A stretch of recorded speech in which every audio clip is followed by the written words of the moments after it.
প্রশ্ন হচ্ছে যে আমি একজন সায়েন্সের স্টুডেন্ট হিসেবে এতটুকু আমার পড়াশোনা করেছি যে মানুষের ব্রেইনে এক ধরনের সার্ভাইভাল ইনস্টিংক্ট আছে, অর্থাৎ সে প্রতিরক্ষার জন্য, বাঁচার জন্য তার মধ্যে এরকম কিছু সত্তাগত ভাবে বৈশিষ্ট্য আছে, ভাই যেরকম কথাটা মানুষ একটা ভুল বিপদের মধ্যে কথাটা যখন ভুল কথা ভাই, পড়ে। কথাটা ভুল কথা ভাই, কথাটা ভুল কথা ভাই। কথাটা সঠিক কথাটা হবে এরকম যে যে সমস্ত প্রজাতির ভিতরে সার্ভাইভাল ইনস্টিংক্ট ছিল তারা ইভলিউশনারি টাইম লাইনে বেটার সার্ভাইভ করছে। যাদের ভিতরে এই প্রেরণাটা ছিল যে বাইচা থাকতে হবে তারা বেটার সার্ভাইভ করছে। যাদের ভিতরে এই প্রেরণাটা ছিল না তারা সার্ভাইভ করার যে মানে টাইম লাইন, সেই সার্ভাইভ করার টাইম লাইনে তারা বিলুপ্ত হয়ে গেছে, তারা মারা গেছে, সেই সমস্ত প্রজাতি টিকে থাকতে পারে নাই। যাদের ভিতরে ছিল তারা বেটার সার্ভাইভ করছে। এইটা এইভাবে একটা বৈজ্ঞানিক বক্তব্য এইভাবে দিতে হয়। আপনি যেই কথাটা বলতেছেন সম্পূর্ণ ভুল কথা। এই কথার কোনো মূল্য নাই।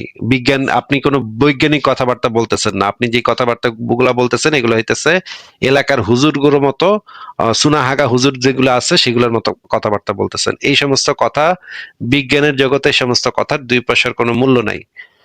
বৈজ্ঞানিক বক্তব্যটা হচ্ছে যে সমস্ত প্রাণীর ভিতরে টিকে থাকার টেন্ডেন্সি ছিল সেই সমস্ত প্রাণী বেটার সার্ভাইভ করছে।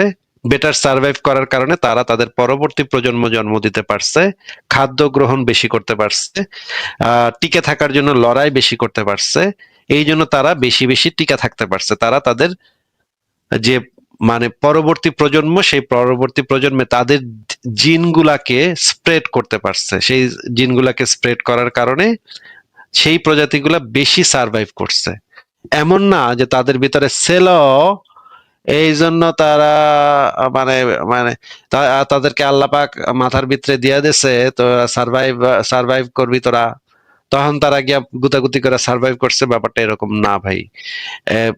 র্যান্ডমলি মানুষের ভিতরে নানা ধরনের জেনেটিক ভেরিয়েশন তৈরি হয়। সেই জেনেটিক ভেরিয়েশনের ভিতরে যাদের ভিতরে এই ক্ষমতাগুলা থাকে সেই তারা বেটার সার্ভাইভ করে। যেমন ধরেন আপনি এখন বিয়ে করলেন, আপনার 10টা বাচ্চা কাচ্চা নিলেন। আগের কালে 10টা 20টা বাচ্চা কাচ্চাই নিত মানুষ। 10টা বাচ্চা নিলেন, 10টার ভিতরে 3টা হয়ে গেল প্রতিবন্ধী আর বাকি 7টা হইলো গিয়ে মোটামুটি আর কি। এই 3টা যে প্রতিবন্ধী হইলো তারা আর মানে খুব ভালো কোনো মেয়েকে বিয়ে করা বা খুব ভালো সংসার করা বা বাচ্চা বাচ্চা বাচ্চা কাচ্চা পয়দা করা, এই প্রক্রিয়ার ভিতর দিয়ে যাওয়ার সম্ভাবনাটা তাদের কমে যাবে, কারণ তারা তো প্রতিবন্ধী। এই কারণে তারা ওই আবার একটা নতুন প্রজন্ম তৈরি করা, সেইটা করতে করাটা তাদের জন্য খুবই ডিফিকাল্ট হবে। কিন্তু বাদ বাকি যে 7টা বাচ্চা কাচ্চা আছে, সেই 7টা বাচ্চা কাচ্চার ভিতরে আবার দেখবেন আপনি যে বেশি পুষ্টিকর খাবার খাইছে, যে বেশি পড়ালেখা করছে, যে বেশি শারীরিক পরিশ্রম করছে, সে একটা ভালো পরিবার গঠন করতে পারবে, একটা ভালো চাকরি বাকরি পাবে, একটা ভালো খাবার দাবার পাবে। সে তখন একটা ভালো পরিবার গঠন করতে পারবে এবং তার পরিবারটা সুখী পরিবার হবে। সে বাচ্চা কাচ্চা জন্ম দিতে পারবে বেশি। তার মানে হচ্ছে আপনি 10টা বাচ্চা কাচ্চা জন্ম দিছিলেন, 10টা বাচ্চা কাচ্চার ভিতরে 3টা যেহেতু প্রতিবন্ধী হয়েছে তারা ওইখানেই তাদের ইয়া শেষ, তাদের আর ভবিষ্যৎ প্রজন্ম তৈরি হবে না। কিন্তু যেই বাচ্চাটা বেটার সার্ভাইভ করতে পারতেছে, সে হচ্ছে গিয়ে খাবার দাবার ভালো পুষ্টিকর খাবার খাইছে, দৌড়াদৌড়ি করছে, এক্সারসাইজ করছে, পড়ালেখা করছে, তার সার্ভাইভ করার তার পরবর্তী প্রজন্মকে তৈরি করার সম্ভাবনাটা বৃদ্ধি পাবে। সে আবার কি করবে, সে আবার বাচ্চা কাচ্চা জন্ম দিবে। তার যে জিনগত বৈশিষ্ট্যগুলা, সেই জিনগত বৈশিষ্ট্যগুলা পরবর্তী প্রজন্মে ট্রান্সফার হবে। তার বাচ্চা কাচ্চাগুলা অনেক ক্ষেত্রেই এটা হওয়ার কথা যে তার বাচ্চা কাচ্চাগুলা তার যে বৈশিষ্ট্যগুলা সেই বৈশিষ্ট্যগুলার একটা গুরুত্বপূর্ণ অংশ ধারণ করবে। এইভাবে প্রজন্মের থেকে প্রজন্ম পর্যন্ত যেতে থাকবে। এমন না যে আল্লাহ পাক দিয়া দেশে আমাকে সার্ভাইভাল টেন্ডেন্সি এই জন্য আমরা টিকা আছি, না ভাই, এরকম না। তাহলে এরকম হইলে ওই যে আপনার যে 3টা প্রতিবন্ধী শিশু ছিল তাদেরও সার্ভাইভ করার একই টেন্ডেন্সি থাকতো। যাদের আমি যেটা বৈজ্ঞানিকরা যেটা বলে, বিজ্ঞানীরা যেটা বলে সেটা হচ্ছে যাদের ভিতরে এই সার্ভাইভ করার টেন্ডেন্সিটা বেশি থাকছে তারা বেটার সার্ভাইভ করতে পারছে এবং তারা পরবর্তী প্রজন্ম তৈরি করতে পারছে। হ্যাঁ, ডক্টর জুবাইর এবার বলেন। হ্যাঁ জি, আসিফ সাহেব, আমি কিন্তু আপনার আলোচনা প্রায় 24 ঘন্টার থেকে 24 ঘন্টায় শুনি। আপনি কিন্তু কথা বলতেছেন, আমাকে কিন্তু স্পেস দিতেছেন না। আমি না, আপনার যদি মনে হয় যে আমি আপনাকে স্পেস দিতেছি না, তাহলে আমার লাইভে আইসেন না ভাই। আমার তো দরকার নেই ভাই আপনারে। না, না, এই যে আপনি আপনি তো বলে গেলেন, কিন্তু আমি মাঝখানে, আপনি বললেন যে মাঝখানে কথা বলি না। আপনারা যে আচ্ছা আমি ঠিক আছে, বলতে এটা বাদ দিবই, দিলাম। আপনার আপনারা যে কথাই আমি এখন বলতে আমি দিবই, আপনারা যে আমি বলতে দিব এমন কোন দস্তখত তো আপনারা আমি দেই নেই ভাই। হ্যাঁ, আমার এমন তো দেই নেই যে আমার লাইভে যে আসেন ভাই, আহেন ভাই, আমার লাইভে এসে আপনারা কথা কইতে দিব ভাই, আহেন ভাই, ওই ভাই, আহেন ভাই, আহেন ভাই, এইভাবে তো আমি কাউরে ডাকি নেই ভাই। হ্যাঁ, আপনি নিজের ইচ্ছা আসছেন। না, ঠিক আপনারা আছে, যদি আমি কথা বলতে দেই, না, ঠিক আছে। আপনারা যদি আমি কথা বলতে দেই, তাহলে সেটা হবে আমার সৌজন্যতা। মনে করেন আপনি যখন আমার বাসায় আসবেন, তখন যদি আপনার আমি চা খাইতে দেই, তাহলে সেটা হবে আমার সৌজন্যতা। আমার এমন কোনো বাধ্যবাধকতা নাই যে আপনারা আমি চা খাইতে দিমুই, আপনারা আমি কাচ্চি বিরিয়ানি খাওয়ামুই, আপনারা আমি ভুনা খিচুড়ি খাওয়ামুই, এরকম কোনো বাধ্যবাধকতা আমার নাই ভাই। আপনি যদি আমার ঘরে আসেন, তাহলে আমি আপনারা হয়তো কিছু না খাওয়াও বিদায় করতে পারি, আবার পানি খাওয়াও বিদায় করতে পারি, আবার কাচ্চি বিরিয়ানি খাওয়াতে পারি। এটা আমার খেয়াল খুশি, আমি বুঝবো যে আপনারা আমি কি খাওয়ামু। আপনি এটা দাবি করতে পারেন না যে ভাই আপনার বাড়িতে গেলাম ভাই, কাচ্চি বিরিয়ানি তো খাওয়াইলেন না ভাই, ভুনা খিচুড়ি দিয়ে গরুর মাংস খাইতে চাইছিলাম, খাওয়াইলেন না তো ভাই। না ভাই, আপনি তো আমার বাসায় সেই দাবি করতে পারেন না, কারণ এটা তো আপনার বাসা না ভাই। আপনার বাসায় গিয়ে আপনি খাইবেন, আপনার লাইভ করেন, আপনি লাইভ করেন, লাইভে বসে আপনি নিজে সারাক্ষণ পেঁচাল পারেন। আপনার লাইভ তো আমি শুনতে যাবো না ভাই। আপনি আপনার লাইভ করেন, লাইভে গিয়ে আপনি পেঁচাল পারেন, অসুবিধা কি? আমি তো সেটাতে বাধা দিচ্ছি না। কিন্তু আমার লাইভে কে কতক্ষণ কথা বলবে সেটা তো আমি ডিসাইড করব। যদি আমি দেখি আপনার ভিতরে সেই যোগ্যতা আছে এবং সেই মানে গুণ আছে, তাহলে আমি আপনার সাথে অনেকক্ষণ কথাবার্তা বলবো। কিন্তু যদি আমি দেখি যে আপনার ভিতরে সেরকম কিছু নাই, হুদাই আপনি বাগর বাগর করেন, তাহলে ভাই এই বাগর বাগর আমার লাইভে আমি করতে দিই না ভাই।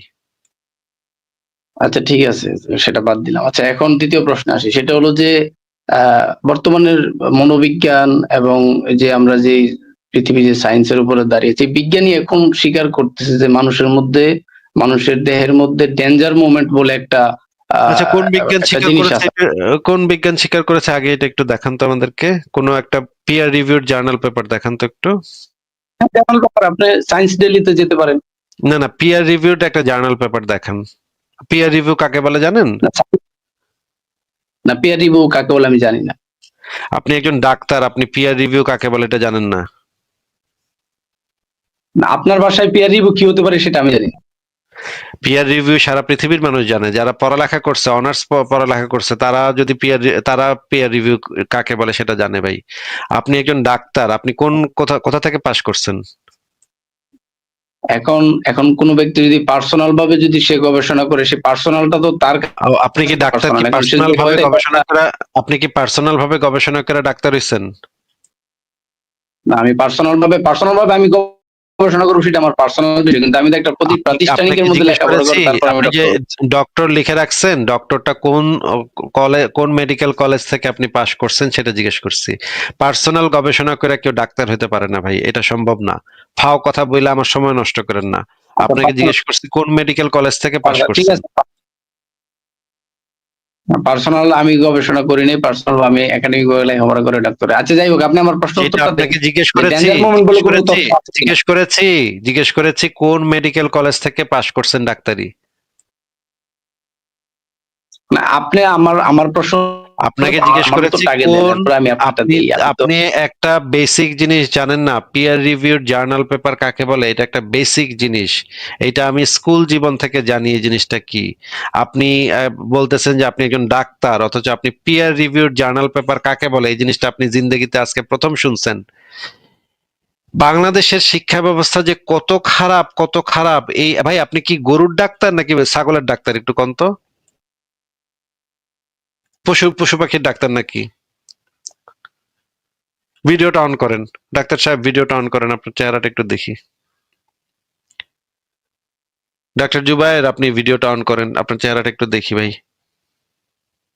ভাই, বাংলাদেশের কি অবস্থা, বাংলাদেশের মানে শিক্ষা ব্যবস্থার কি অবস্থা! পিয়ার রিভিউড জার্নাল পেপার কাকে বলে? এইটা যে সে বলতেছে সে একজন ডাক্তার, সে পিয়ার রিভিউড জার্নাল পেপার কাকে বলে এই জিনিসটা সে জানে না। সে নাকি সায়েন্সে পড়ালেখা করছে, সায়েন্স নিয়ে গবেষণা করে সে। ওরে বাইরে ভাই, যেটা ওরে বাইরে ভাই, মানে সায়েন্স নিয়ে পড়ালেখা করলে সবচাইতে ফান্ডামেন্টাল যে জিনিসটা জানতে হয় সেটা জিজ্ঞেস করছি তারা, এমন কোনো জটিল জিনিসও জিজ্ঞেস করি নাই যে খুব কঠিন কিছু জিজ্ঞেস করছি, তা না।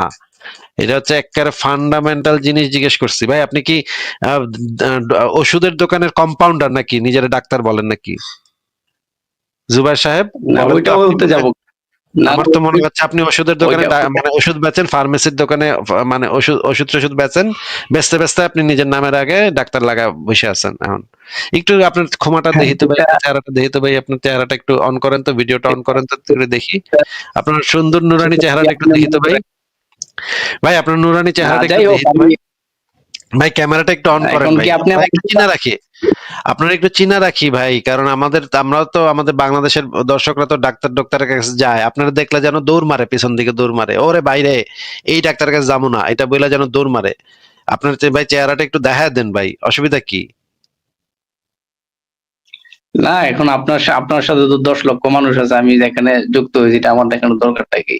না না, আপনাকে দেখলে তো সারা মানে দুনিয়ার ভালো মানুষের, না, যাই হোক। আপনার তো ভাই মনে করেন ভুলে যদি আপনার কাছে কেউ পড়ে যায়, আপনার তো উচিত না যে আপনার এটা তো ডাক্তারের মেডিকেল এথিক্স। আচ্ছা আপনাকে একটা জিনিস জিজ্ঞেস করি, আপনি একটু বলেন তো, মেডিকেল সায়েন্স একটা এথিক্স শেখানো হয়, সেই এথিক্সটার নাম হচ্ছে হিপোক্রেটিক এথিক্স, হিপোক্রেটিক শপথ, এটা এই জিনিসটা কি একটু বলেন তো? হিপোক্রেটিক ওথ বা এটা যে শপথ রয়েছে, সেটার একটা আপনার ওইটা একটা গুরুত্বপূর্ণ ক্রুশিয়াল বিষয় বা একটা ইম্পর্টেন্ট বিষয় মেডিকেল সায়েন্সের জন্য। এটা যাই কি হোক, ওইটা তো ভিন্ন এটা কি আলোচনা। এখন আমাকে আমার একটু প্রশ্ন বলেন, আপনি দিতে পারেন এটা না। কি আমাকে একটু বলেন, এটা কি আমাকে একটু বলেন, কারণ আমি নিশ্চিত আপনি মানে মানে কম্পাউন্ডার অথবা আপনি ফার্মেসির দোকানে দোকানদারি করেন, দোকানদারি করতে করতে ডাক্তার লেখা বসে আছেন। আমি নিশ্চিত আপনি হিপোক্রেটিক শপথ কাকে বলে, হিপোক্রেটিক ওথ কাকে বলে সেটা আপনি বলতে পারবেন না। আপনি একটু বলেন এই হিপোক্রেটিক ওথ কি কি কি সেটা একটু বলেন। আমি কেন জানবো না? এখন ডক্টর আমার জুবায়ের, একটু হিপোক্রেটিক ওথ কাকে বলে এবং এটার ভিতরে কি কি আছে এবং এটা কোথা থেকে হইছে, শুরু হয়েছে কবে, কবে থেকে, কোথা থেকে, কার থেকে, এটা একটু বলেন আমাদেরকে। গুগল সার্চ করতেছেন নাকি? গুগলে সার্চ করতেছেন নাকি? হিপোক্রেটিক ওথ কাকে বলে? ভাই ফার্মেসির দোকানের কম্পাউন্ডার আপনি তো ভাই ফার্মেসির দোকানে দোকানদারি করেন, আপনি ডাক্তার নিজের নামের আগে ডাক্তার লিখছেন কেন ভাই? এগুলো তো বাটপারি ভাই, আপনারা বুঝেন না যে এগুলো বাটপারি? দেখেন সে হিপোক্রেটিক ওথ কাকে বলে, হ্যাঁ, হিপোক্রেটিক শপথ কাকে বলে এই জিনিসটা সে বলতে পারতেছে না। সে একজন নিজেকে সে ডাক্তার দাবি করতেছে। আমি কোন কলেজ, মেডিকেল কলেজ থেকে পাশ করছেন জিজ্ঞেস করলাম, বলতে পারতেছে না। পিয়ার রিভিউড জার্নাল পেপার কাকে বলে এটা পর্যন্ত সে জানে না। হ্যাঁ মানে সে সায়েন্স এখন নিয়ে আপনি পড়ালেখা করে নাকি, সায়েন্স নিয়ে গবেষণা করে? ভাই আপনার সাথে এখন কথা আপনি বলতে কোন গেলে তো আমার মানিজ্যত মারা যাবে। আমি কি ছাগলের সাথে কথাবার্তা বলবো নাকি ভাই? আমি তো ছাগল পাগলের সাথে কথাবার্তা বলি না ভাই। আল্লাহর রাস্তায় আমার মাফ করে দেন ভাই। এই টাইপের মানে মানে এই টাইপের লোয়ার লেভেলের লোকজনের সাথে তো আমি কথা বলি না ভাই, আল্লাহর রাস্তায় আমার মাফ করে দেন ভাই। আপনি তো ফার্মেসি দোকানদারি করেন করেন মানে আমারে ভাই যন্ত্রণা দিতে আহেন কেন ভাই, আমারে কেন যন্ত্রণা দিতে আহেন ভাই? হিপোক্রেটিক ওথ কাকে বলে এটা একটা basic fundamental question. Peer reviewed journal paper কাকে বলে, আমি ফান্ডামেন্টাল কোশ্চেন গুলা করছি।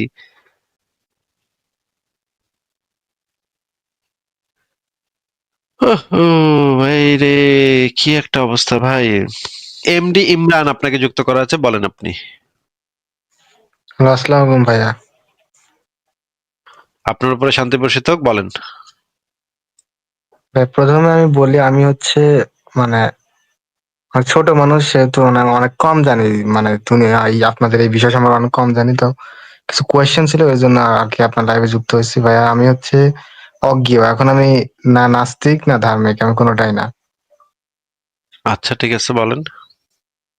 তো ভাই আমার প্রথম কোয়েশ্চেন হচ্ছে যে নাস্তিকরা তো বিশ্বাস করে যে ওয়ার্ল্ড সৃষ্টির পিছনে নাস্তিক, ওয়েট ওয়েট সৃষ্টিকর্তার ওয়েট কোনো ওয়েট হাত নাই। Wait wait wait wait wait wait নাস্তিকরা কোনো কিছু বিশ্বাস করে না ভাই, নাস্তিকরা অবিশ্বাস করে। মনে করেন আপনি আহ কি ফুটবল খেলেন নাকি খেলেন না? হ্যাঁ ভাইয়া, ফুটবল খেলি।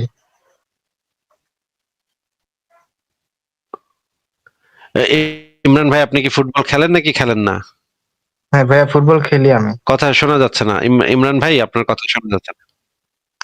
খেলেন। মনে করেন আপনি এমন একটা খেলা বলেন তো যেটা আপনি খেলেন না। হ্যাঁ, ওই হাডুডু আমি ওটা খেলি না বেশি একটা। আচ্ছা, হাডুডু, হাডুডু যে আপনি খেলেন না সেটা কেমনে না খেলেন আপনি? ওই হাডুডু না খেলার সময় আপনি কিভাবে না খেলেন? মানে কি করেন আপনি? হাডুডু ডু ডু ডু ডু ডু এটা বলেন? না খেলার সময় কি করেন আপনি? না খেলার সময় কিছুই করি না। ও, মানে না খেলা যদি আপনি না খেলেন তাহলে তো এই প্রশ্নগুলো অবান্তর যে আপনি কেমনে খেলেন, হাডুডু ডু ডু ডু কন কি কন না, এই প্রশ্নগুলো তো তখন অবান্তর হয়ে যায়, কারণ আপনি খেলেনই তো না, নাকি? হ্যাঁ, হ্যাঁ ভাই তাহলে বুঝতে পারছি। যদি আপনি নাই খেলেন তাহলে তো এই এই খেলার ভিতরে আপনি কয়টা গোল দেন বা কয়টা কি করেন সেগুলো সবই তো অবান্তর হয়ে যায়, তাই না? যদি নাই খেলেন, একেবারেই না খেলেন, খেললে শুধুমাত্র তারপরে সেখানে প্রশ্ন আসতে পারে যে আপনি ভালো খেলেন নাকি খারাপ খেলেন, ডাইন পাশে খেলেন না বাম পাশে খেলেন, হাডুডু কর নাকি কুডুকুডু কুডু কন, সেগুলা হইলো যারা খেলে তাগর ব্যাপার। কিন্তু যে খেলেই না তার তো এগুলার কোনোটারই কোনো তার কাছে তো এই কোশ্চেন গুলা ইনভ্যালিড কোশ্চেন, কারণ সে তো খেলেই না, তাই না? হ্যাঁ ভাই বুঝতে পারছি। আর এখন মানে কোয়েশ্চেনটা নাস্তিকরা হচ্ছে যে নাস্তিকরা অবিশ্বাস করে, এই ঈশ্বরের অস্তিত্ব অবিশ্বাস করে। এই অবিশ্বাস করাটা ইটসেলফ কোনো একটা বিশ্বাস না, এটা কোনো বিশ্বাস না। বিশ্বাস শব্দটার মানে হচ্ছে, আবারও বলি, বিশ্বাস শব্দটার অর্থ হচ্ছে, বাংলায় বিশ্বাস শব্দটার অর্থ হচ্ছে প্রমাণ ছাড়া কোনো কিছুকে সত্য হিসেবে মেনে নেয়া। ঠিক আছে? ইমরান ভাই, আপনি কি আমার কথা বুঝতে হ্যাঁ, হ্যাঁ পারতেছেন? বিশ্বাস বুঝতে শব্দটার পারছি মানে ভাই। হচ্ছে, মনে করেন অনেকে আছে যারা মা কালীতে বিশ্বাস করে, তাই না? হ্যাঁ, অনেকে আছে ওলা দেবীতে বিশ্বাস করে, অনেকে আছে রাক্ষস খোকসে বিশ্বাস করে, অনেকে আছে ভূত পেতনিতে বিশ্বাস করে, মামদো ভূতে বিশ্বাস করে। এই জিনিসগুলার সপক্ষে কোনো প্রমাণ নাই, কিন্তু তারপরেও কিছু মানুষ এইগুলা বিশ্বাস করে, তাই না? হ্যাঁ, আর যে জিনিসগুলোর প্রমাণ আছে সেগুলো তো আর বিশ্বাস করার দরকার পড়ে না। যেমন ধরেন, পৃথিবী গোলাকৃতি, পৃথিবী সূর্যের চারিদিকে ঘুরছে, ত্রিভুজের তিন কোণের সমষ্টি 180 ডিগ্রি, পানির অণুকে ভাঙলে হাইড্রোজেন এবং অক্সিজেন পাওয়া যায়। এই জিনিসগুলা বৈজ্ঞানিকভাবে প্রমাণিত। এইগুলা আপনারা কেউ কইব না ভাই তুই বিশ্বাস কর ভাই, সত্য সত্য বিশ্বাস কর ভাই, পানিরে বাংলা না হাইড্রোজেন আর অক্সিজেন পাওয়া যায়, বিশ্বাস কর ভাই বিশ্বাস কর। এটা কেউ আপনারা কোনো বিজ্ঞানের বইতে এটা কখনো লেখা থাকবে না যে প্লিজ বিশ্বাস কর বিশ্বাস কর, কারণ এটা একটা প্রমাণিত বিষয়। বিশ্বাস মানে হচ্ছে যেটার সপক্ষে প্রমাণ নাই কিন্তু কিছু মানুষ করে আবার কিছু মানুষ করে না। আর জ্ঞান মানে হচ্ছে যেই জিনিসটা প্রমাণিত অলরেডি, সেটার সপক্ষে প্রমাণ পাওয়া গেছে, সেটা হচ্ছে জ্ঞান। সেটা হচ্ছে জ্ঞানের অন্তর্ভুক্ত হয়ে যায়, নলেজের অন্তর্ভুক্ত হয়। ঠিক আছে? এখন আপনি আমাকে জিজ্ঞেস করতেছেন যে নাস্তিকরা তো বিশ্বাস করে, এই কথাটা যে আপনি বললেন এই কথাটা একটা ভুল কথা। নাস্তিকরা বিশ্বাস করে না, নাস্তিকরা অবিশ্বাস করে। নাস্তিকদের যেটা আছে সেটা হচ্ছে বিশ্বাসের অভাব। ইংরেজিতে যদি আপনি নাস্তিক কাকে বলে এটা জিজ্ঞেস করেন, মানে ডিকশনারিতে জিজ্ঞেস করেন, দেখবেন ওইখানে লেখা আসবে ল্যাক অফ বিলিভ, মানে বিশ্বাসের অভাব বা বিশ্বাসের ঘাটতি আছে। এই বিশ্বাসের ঘাটতি থাকাটা মানে সেটা আরেকটা বিশ্বাস না। নাস্তিকরা ঈশ্বরের অস্তিত্বের যে দাবি আছে সেই দাবিটাকে অবিশ্বাস করে, অস্বীকার করে, বাতিল করে, কারণ এটার সপক্ষে কোনো প্রমাণ নাই। এবার বলেন। তো ভাই আমি কোয়েশ্চেনটা করতে চাইছিলাম যে মহাবিশ্বে যে এত পরিমাণ শক্তি আছে এটা কেমনে উৎপন্ন হইলো? তো যেহেতু সৃষ্টিকর্তা এটার কোনো এগুলো সৃষ্টি করে। শক্তির কোনো উৎপত্তি বা বিনাশ নাই, এটা হচ্ছে পদার্থবিজ্ঞানের একদম বেসিক ফান্ডামেন্টাল সূত্র। মানে শক্তির কোনো বিনাশ বা সৃষ্টি হয় না, শক্তি শুধুমাত্র এক রূপ থেকে আরেক রূপে রূপান্তরিত হতে পারে মাত্র। হ্যাঁ, এটা আমি বইতে পড়ছিলাম কিন্তু কোন একটা জিনিসের স্টার্টিং তো থাকার কথা, যে এটা থেকে শুরু হয়েছে। স্টার্টিং থাকার কথা, সেটা আমরা পৃথিবীতে যারা আছি তাদের সাপেক্ষে এটা মনে হইতে পারে কোনো একটা কিছুর একটা স্টার্টিং থাকতেই হইব, কিন্তু এটা মহাবিশ্বের ক্ষেত্রে প্রযোজ্য কিনা সেটা আমরা এখন পর্যন্ত জানি না। তো আমরা তার যদি মানে মনে করেন আমরা যদি একটা দৌড় মারা শুরু করি তখন আমরা বলতে পারি যে হ্যাঁ আমরা তো দৌড়াইতেছি, দৌড়ের তো একটা স্টার্টিং পয়েন্ট থাকে আবার একটা এন্ডিং পয়েন্ট থাকে। এখন যদি আমরা এই জিনিসটা সবকিছুর উপর অ্যাপ্লাই করতে চাই তাহলে তো সবকিছু আমাদের আগে পরীক্ষা করে দেখতে হবে যে সেটা সবকিছুর উপর অ্যাপ্লিকেবল কিনা।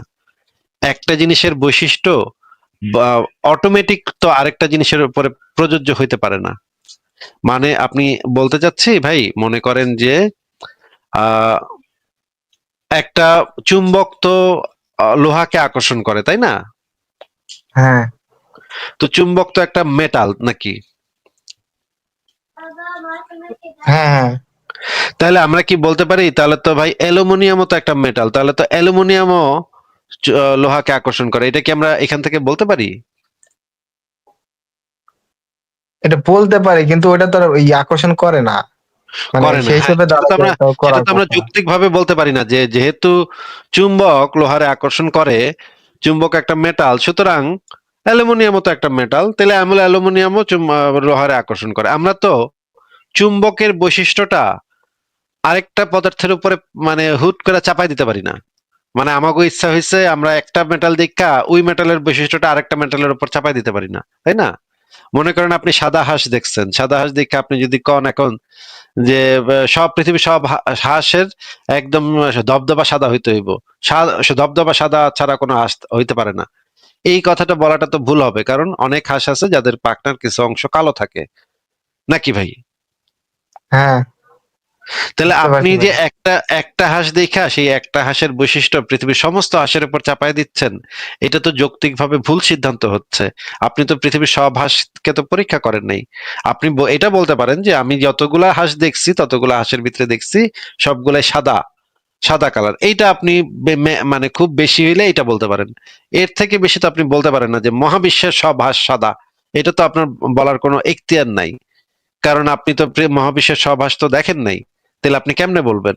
আমরা তো সেই প্রশ্নগুলোর উত্তর জানি না ভাই, যে মানে মহাবিশ্ব মহাবিশ্বের আগে শক্তি ছিল কি ছিল না, এই সমস্ত জিনিসের উত্তর আমরা জানি না ভাই, এগুলো এখন পর্যন্ত আমরা বের করতে পারতেছি না।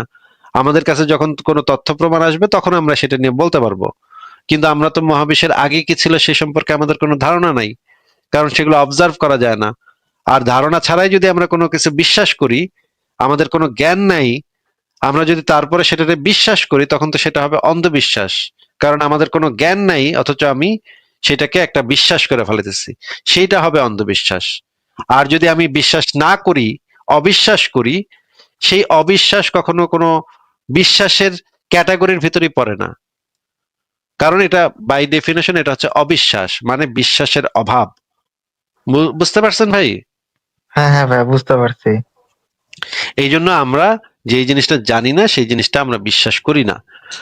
যদি আমরা সেটা সম্পর্কে জানি, সেটা সম্পর্কে জ্ঞান হয়, তখন আমরা বলতে পারবো।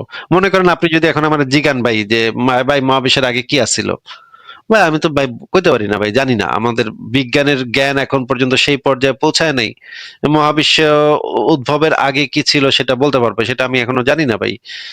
এখন যদি আপনি কন তেলে তো এখানে আল্লাহ থাকতেও পারে, আল্লাহ থাকতে পারে, কাল্লাও থাকতে পারে ভাই, সাল্লাও থাকতে পারে, বা আল্লাহ থাকছিল আবার মরেও যেতে পারে, আবার আল্লাহর পোলাও এখন মানে হয়তো পৃথিবী চালাইতেছে, এরকম হইতে পারে, অনেক কিছু হইতে পারে, কিন্তু যতক্ষণ পর্যন্ত আমরা সেটার সপক্ষে কোনো প্রমাণ না পাচ্ছি ততক্ষণ পর্যন্ত তো আমরা সেটাকে সত্য বা জ্ঞান হিসেবে একসেপ্ট করতে পারতেছি না।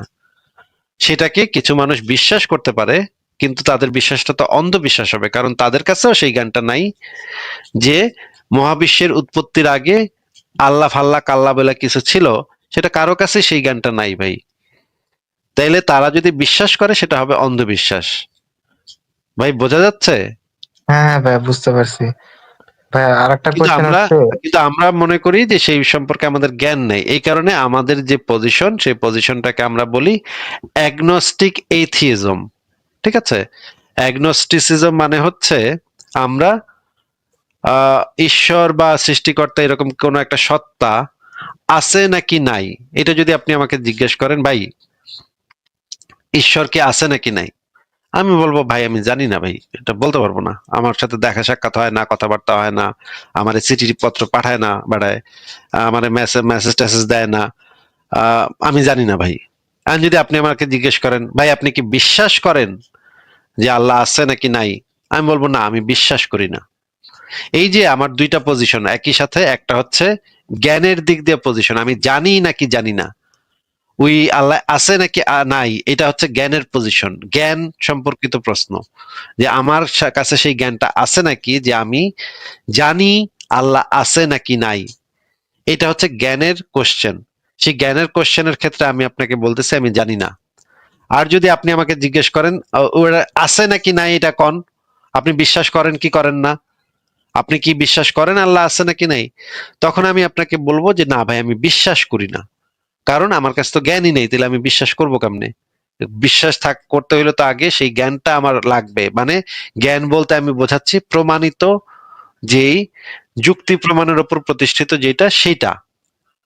মানে কোন একটা মানে হেরা পর্বতের গুহা থেকে একটা গাঞ্জাখোর বাইরে আমরা কইছে, সেটা তো আর একসেপ্টেবল না, তাই না? আমাদের কাছে জ্ঞান হিসেবে একসেপ্টেবল হচ্ছে গিয়ে যে জিনিসটাকে আমরা ভেরিফাই করতে পারি, যে জিনিসটাকে আমরা যাচাই করে দেখতে পারি। মানে ধর্মগুলা তো আমাদেরকে অন্ধবিশ্বাস শেখায়, বলে যে তোমাকে অন্ধবিশ্বাস করণ লাগবে এই ধর্মে, নইলে কল্লা ফালাই দেবো। ভাই এটা তো অন্ধবিশ্বাসের কাঠামো। ভাই আমার কথা কি বোঝা যাচ্ছে নাকি কিছু? হ্যাঁ হ্যাঁ মানে ভাই, হ্যাঁ বুঝতে পারতেছি। আপনি কি তো এটা জানেন যে ইসলাম ধর্ম বলে যে বিশ্বাস না করলে কল্লা ফালাই দিমু, মুরতাদদের শাস্তি, তাই না? ভাইয়া আমি মোটামুটি মানে নাস্তিকের কাছাকাছি। আমার দুইটা বড় ভাই আছে, ওরা দুজনে হচ্ছে আপনার নাস্তিক। তো আমাদের বাড়ির পাশে আরেকজন আছে, উনি নাস্তিক, তো ওনাকে গ্রামে আসতে দেয় না। যে আচ্ছা, জানে যে নাস্তিকের জন্য আর কি গ্রামে আসতে দেয় না। এন্ড অনেকে আইডিয়া করছিল আমি ওই রকম, এর জন্য আমাকে অনেকেও অনেক নজরে দেখছে। তো যে কারণে এখন সবার সামনেই করা লাগে যে না আমি আসলে ধার্মিক এরকম আর কি। কথায় বর্তমান কথায় বাংলাদেশের মাশাআল্লাহ অবস্থা হচ্ছে সুবহানাল্লাহ আলহামদুলিল্লাহ এগুলো বলবেন বেশি বেশি। প্রত্যেক কথায় 10 বার করে সুবহানাল্লাহ বলবেন, মাশাআল্লাহ সুবহানাল্লাহ আলহামদুলিল্লাহ এগুলা বেশি বেশি কইবেন, দেখবেন তারা এগুলা ভাই এরা হইতেছে মুমিন, এদেরকে বোধাই বানানো খুব সহজ। হ্যাঁ, হ্যাঁ। আর বাংলাদেশে বড়লোক হওয়ার জন্য যে রিলিজনকে বিজনেস হিসেবে মানে ব্যবহার করা যায়, মানে ধর্ম ব্যবসা যদি করা যায় খুবই ইজিলি বড়লোক হওয়া খুবই যায়। খুবই, হ্যাঁ হ্যাঁ। এবং আপনি যদি নাস্তিক হন তাহলে কিন্তু আপনি আরো ভালো ব্যবসা করতে পারবেন এই দিক হ্যাঁ দিয়ে। হ্যাঁ হ্যাঁ, আমি এটা মাঝে মাঝে ভাবি। কারণ আপনি সব আগ পাশ সব জানেন আপনি, হ্যাঁ, চিপা চাপা সব জানেন আপনি। চিপা চাপা জানলে আপনি গোল ভালো দিতে পারবেন, তাই না? আমার মানে খুবই কাছের আমার কাকা হয়, আমার বাবার হচ্ছে চাচাতো ভাই, উনি এখন দাবি করে উনি নাকি সৃষ্টিকর্তার সাথে কথা বলে। তো এখন উনি প্রতি মাসে মোটামুটি অ্যারাউন্ড লাখ টাকার উপর আর্ন করে। মাশাল্লাহ মাশাল্লাহ। আগে অনেক কষ্ট করে ফ্যামিলি চালাইতো, তো হুট করে এখন বলে যে উনি নাকি সৃষ্টিকর্তার সাথে কথা বলে। এখন অনেক মানুষ ওনার কাছে আসে, মানে কবিরাজ হয়ে গেছে যাকে বলা হয়, তাবিজ টাবিজ দেয়, এমনি বিজনেস করে অনেক পানি টাকা পড়া, পানি পড়াটারও দেয় হ্যাঁ নাকি? হ্যাঁ হ্যাঁ, চিরাটারে আরো অনেক কিছু আছে। আহ, খুবই ভালো ব্যবসা, খুবই তো উনি ভালো। উনি আমাকে দেখে অনেক ভয় পায়, আমাকে দেখলেই উনি অনেক রাগ করে, কারণ উনি জানে যে আমি মাঝে মাঝে দু একটা কোয়েশ্চেন টোয়েশ্চেন করে ওনাকে আটকাইছিলাম। তো তো তারপরের থেকে উনি আমাকে দেখলেই মানে ভয় পায়, আর হচ্ছে আমাকে ওনার কাছে ঘেঁচতে দেয় না, এরকম একটা অবস্থা। ঠিকই বলেছেন ভাই, দুইটা বিজনেস হচ্ছে আদিম বিজনেস এবং যেটাতে কোনো পয়সা লাগে না, একটা হইলো বেশ্যাবৃত্তি আর একটা হচ্ছে ধর্ম ব্যবসা। এই দুইটা ব্যবসায় কোনো পয়সা লাগে না, আপনার একটা মানে ইয়া থাকলেই হইলো। ঠিক আছে এমডি ইমরান ভাই, আপনার কি আর কোনো প্রশ্ন আছে? ভাই, আর লাস্ট একটা কোয়েশ্চেন হচ্ছে যে আপনি জানেন কিনা ওই যে আমাদের গ্রাম অঞ্চলে একটা প্রথা চালু আছে যে হচ্ছে জিনে ধরছে, ভূতে ধরছে, তারপর হচ্ছে ওরা আবোল তাবোল কথাবার্তা বলে। তো এটা আসলে ওদের মাঝখানে কি ঘটে, কিসের জন্য এরকম হয়? এটা হয় বেশিরভাগ সময় সাইকোলজিক্যাল প্রবলেম হয়, মানুষের নানা ধরনের মানসিক সমস্যা থাকে। যেমন ধরেন এই জিনিসগুলা বেশিরভাগই হয় হচ্ছে গিয়ে আমাদের গ্রামের যে মেয়েগুলা আছে, সেই মেয়েগুলা, যে মেয়েগুলা মনে করেন স্বামী থাকে সৌদি আরব, হ্যাঁ, 5 বছর ধরে সেই স্বামী আসে না দেশে। আর এই রকমের একজন মহিলা মানুষ যে গ্রামে থাকে বছরের পর বছর, স্বামী সৌদি আরব বা কাতারে গিয়া মানে আছে, এই হ্যাঁ রকমের একজন মেয়ে যখন সামাজিক ভাবে ছোটবেলা থেকে নিষ্পেষণের শিকার, পড়ালেখা করতে পারে নাই, বন্ধু বান্ধব হয় নাই কোনো, বাইরে গিয়ে ঘুরতে পারে না, তার নিজের মতো কিছু করতে পারে না, তার যে একটা বেসিক চাহিদা যেটা হচ্ছে শারীরিক চাহিদা, হ্যাঁ, সেটাও স্বামী থাকে হচ্ছে বিদেশে, এখন সেটাও তো সে মিটাইতে পারে না। এই রকমের ঘটনা যখন ঘটে তখন একটা মেয়ের সাইকোলজিক্যাল প্রবলেম গুলা হয়। এরকমের মেয়েদের দেখা যায় যে পুকুর পাড়ে গোসল করতে গিয়া আসার সময় তাদের জিনে ধরে, তাদের চুল বাইয়া নাকি জিনে উঠে, জিনে উঠে তারা নাকি মাথার মতো নষ্ট হয়ে যায়। এই রকমের ঘটনা এই ধরনের মানুষের ক্ষেত্রে বেশি ঘটে। সবাই যে এরকম তা আমি বলতেছি না, এই এই ধরনের মানুষদের ক্ষেত্রে এইগুলা বেশি ঘটে। আবার অনেক মানুষ আছে যারা হয়তো ছোটবেলা নানা ধরনের অ্যাবিউজের শিকার হয়েছে। ছোটবেলা হয়তো তার মামা চাচা হয়তো তারে এমন কিছু করছে রাতের বেলা, যে এই কাজটা সে কাউরে মুখ ফিটা বলতে পারে না, হ্যাঁ, কাউরে সে হয়তো নিজের বাবা মারে এমন ভয় পায় যে সে আসলে বলতেও পারে নাই কখনো কাউরে যে আমার চাচাই আমারে রাইতের বেলায় এরকম করছে। আমার এমনকি ছেলেদের ক্ষেত্রে সত্য, এটা মেয়েদের ক্ষেত্রে সত্য। এরকম আমারও বন্ধু বান্ধব ছিল যে যার এক চাচা তার ছোটবেলা করছিল, মানে অ্যাবিউজ করছিল রাতের বেলা, হ্যাঁ। হ্যাঁ, বুঝতে পারছি। তো এখন এইটা সে কাউরে কখনো বলতে পারে নাই, হ্যাঁ, লজ্জায় সে নিজেই লজ্জা পাইছে, তো না তার নিজের কাছে লাগছে, সে নিজেই গিলটি ফিল করছে, হ্যাঁ। সে ভাবছে যে তারই দোষ, হ্যাঁ। এইরকম বাচ্চাদের এইরকম একটা স্বভাব থাকে, তারা মনে করে তারই দোষ এটা। এইভাবে ভাইবা তারা কি করছে, যে কাউরে কখনো কিছু বলে নেই, চুপচাপ সহ্য করছে এগুলা। এমনকি আমার ওই যে বন্ধুটা, তার একদম পাছা ফাইটা একদম রক্ত টক্ত বেরিয়ে গেছিল, কিন্তু সে অনেক দিন ধইরা করছে, মানে নিজেকে ঠিক করছে। পরে গিয়ে দেখা গেল, অনেক বছর পরে গিয়ে দেখা গেল তার একটা মানসিক সমস্যা হয়েছে, সে পুরা পাগলের মতো হয়ে গেছে। এই যে তার ভিতরে যে ছোটবেলা থেকে এই জিনিসটা রয়ে গেছে, এই জিনিসটা যে তার ভিতরে একটা আহ বাসা বাইধা রাখছে, একটা সমস্যা, এটা যে সে কারোর সাথে শেয়ার করে নেই, কারোর সাথে আলোচনা করে নেই।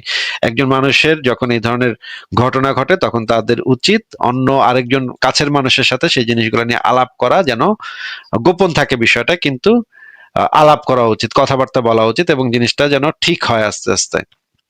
কিন্তু এই যে এই রকমের মানুষেরা কাউকে বলতে পারে না ভাই, তখন যে জিনিসটা হয়, খুবই মানসিক কষ্টের ভিতরে তারা থাকে, মানসিক টানাপোড়েনের ভিতরে তারা থাকে। এইভাবে আস্তে আস্তে তারা মানসিক সমস্যায় আক্রান্ত হইতে থাকে। এবং আমাদের দেশে তো মানসিক সমস্যা হইলে চিকিৎসাও করানো হয় না। আমাদের দেশে মনে করা হয় যে আরে ধুর, মানসিক সমস্যা এগুলোর আবার কোনো, ভাই আপনি তো নিশ্চয়ই যদি গ্রামে ট্রামে দেখেন, এখানে তো কোনো এরকম কোনো স্কোপই নাই যে মানসিক সমস্যার আবার চিকিৎসা করাবে কেউ, এরকম তো কেউ কখনো কল্পনাও করে না, তাই না ভাই? হ্যাঁ, এরকম হচ্ছে যে অনেকের মানসিক সমস্যা হচ্ছে, আমি বলছি যে হসপিটালে নিয়ে যাও, তারা আমাকে তো অবজ্ঞা করে, তারা হচ্ছে নিয়ে গেছে হচ্ছে আপনার ওই বিভিন্ন বুঝলে, কবিরাজের কাছে যাওয়া, ওই তাবিজ পরা হ্যান ত্যান এই ধরনের কাজ কারবার করে। হ্যাঁ, এরকমের কাজ কারবার করে, কিন্তু এটাতে তো কোনো লাভ হয় না। কিন্তু মানে সমস্যা আরো বাড়ে, যে মানসিক সমস্যাটার তো সমাধান হইল না, হ্যাঁ। তখনও যেটা করা উচিত যে একজন ভালো মানসিক চিকিৎসকের সাথে মানে তার রক্ষণাবেক্ষণে রাখা, বেশ কিছুদিন তাকে চিকিৎসা দেয়া। মানুষের শরীরে যেরকম অসুখ হয়, মনেও অসুখ হইতে পারে, হ্যাঁ। মনে অসুখ হওয়াটাও একটা স্বাভাবিক বিষয়। প্রত্যেকের মানসিক সমস্যা আছে, আপনারও আছে, আমারও আছে। এই মানসিক সমস্যাগুলা নিয়ে লজ্জা পাওয়ারও কিছু নাই। বা এমনও না যে আপনার মানসিক সমস্যা আছে দেখে আপনি পাগল হয়ে গেছেন, এমনও না। এটা একটা মানসিক সমস্যা। প্রত্যেক মানুষের নানা শারীরিক সমস্যা থাকে, মানসিক সমস্যাও থাকে। এইগুলাকে আমাদের একসেপ্ট করতে হবে, যে আমাদের এই জিনিসগুলো থাকবেই। আমরা যেহেতু মানুষ, সেহেতু আমাদের এই জিনিসগুলো থাকবে। আমাদের যেহেতু মন আছে, মনে অসুখও থাকবে। আমাদের যেহেতু শরীর আছে, শরীরে অসুখও থাকবে। এটা একসেপ্ট করে নিয়ে, লজ্জা না পেয়ে এই জিনিসগুলাকে আসলে ঠিক করার চেষ্টা করতে হবে। কিভাবে ঠিক করা যায় সেই জিনিসটা আহ একটা ওয়ে খুঁজে বের করতে হবে। কিন্তু বাংলাদেশের মতো দেশে, যে সমস্ত দেশগুলো দরিদ্র দেশ এবং অশিক্ষিত সমাজ, এই সমাজগুলোতে তো এরকমের মানে প্র্যাকটিস নাই, যে একজন সাইকিয়াট্রিস্টের কাছে গিয়ে আমি চিকিৎসা নিব, এটা তো প্র্যাকটিস নাই। কারণ এই মানসিক সমস্যাগুলো এই সমস্ত জায়গাতে, জিনে ভূতে এই সমস্ত দেশে বেশি ধরে। কিন্তু আপনি যদি ইউরোপ আমেরিকাতে যান, উন্নত দেশগুলো, সেখানে আপনি দেখবেন জিন ভূত তেমন একটা নাই। কারণ হচ্ছে ওই দেশের মানুষ শিক্ষিত, তারা যদি অসুখ হয় তাহলে তারা ডাক্তারের কাছে যায়। আহ, কিন্তু যে সমস্ত জায়গাতে এইগুলোর অপ্রতুলতা, সেই সমস্ত দেশে এই সমস্ত কবিরাজ টবিরাজ এরা ব্যবসাপাতি খুলে বসে। এমনি ইমরান ভাই, আপনি তাহলে আজকে আপনাকে তাহলে আমরা বিদায় জানাই। হ্যাঁ ভাই, আজকের মতো আমার কোয়েশ্চেন শেষ। ঠিক ঠিক আছে আছে, ভাই, ভালো ধন্যবাদ। থাকবেন। ঠিক আছে, ভালো থাকবেন, আপনার জন্য শুভকামনা রইলো। আবার কথা হবে নিশ্চয়ই ভবিষ্যতে। আপনার জন্য শুভকামনা আসিফ ভাই। আচ্ছা, আপনার জন্য বলেন। শুনতে পাচ্ছেন? হ্যাঁ, শুনতে পাচ্ছি, বলেন। ও, আমি বলতে চাচ্ছি, আমি একটু বাইরে আছি, তারপরেও কথাটা একটু আস্তে হলে ধরে নেবেন। আমাদের দেশে এই যে পীর প্রথা এত ব্যাপক আকার ধারণ করেছে, অলিতে গলিতে খানকা শরীফ করে মোটামুটি মানুষের ব্রেন যেভাবে নষ্ট করে দিচ্ছে, এই ব্যাপারগুলো নিয়ে আপনি একটু কথা বললে খুশি হতাম। এদের এগেনস্টে। ওই খানকা শরীফে যে মানে পীর টির এগুলার কথা বলছেন? জি জি ভাই। ভাই খানকা শরীফে পীর টির এগুলা হচ্ছে বাঙালির অনেক পুরনো সংস্কৃতি। হ্যাঁ, এগুলা মানে তারা যদি গান বাজনা করে, ইয়া টিয়া করে, এগুলো নিয়ে আমার তেমন কোনো বক্তব্য নাই। কিন্তু যদি টাকা পয়সা ইনকাম করে, সেখান থেকে যদি মানুষরে বুংবাং দিয়ে যদি টাকা পয়সা ইনকাম করে, সেটা তো আমরা অলরেডি বলতেছি যে ধর্ম ব্যবসার বিরোধিতা তো আমরা অলরেডি করতেছি, সেটার ভিতরে ওইটাও পড়ে যাচ্ছে।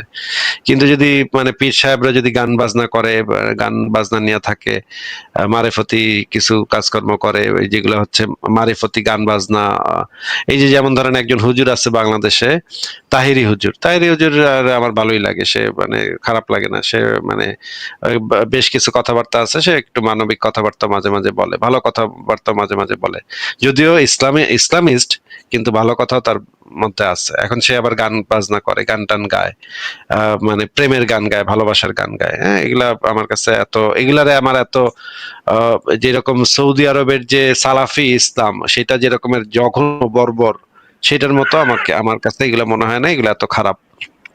এখন এই যে খানকা শরীফের ভিতরে যদি পীর টির এরা মিলা যদি টাকা টকা নেয় মানুষের থেকে যে মানুষের যদি বুংবাং বুঝায়, তখন আমি সেটার বিরুদ্ধে বলতে পারি। কিন্তু এমনিতে তাদেরকে আমি এত মানে খুব একটা গুরুত্ব দেই না। তারা মানে এত ভায়োলেন্ট না, তাদেরকে আমি কখনো দেখি নাই যে তারা জঙ্গি হামলা টামলা করে মানুষ কাফের টাফের মেরে ফেলাইতেছে, এরকম খুব বেশি দেখা যায় না। তারা ওই যে গান বাজনা নিয়ে ব্যস্ত থাকে। এখন এদেরকে আমি কি বলবো ভাই, এরা তো আমার এত বড় শত্রু না। এখন ঠিক আছে, আপনি একভাবে চিন্তা করছেন।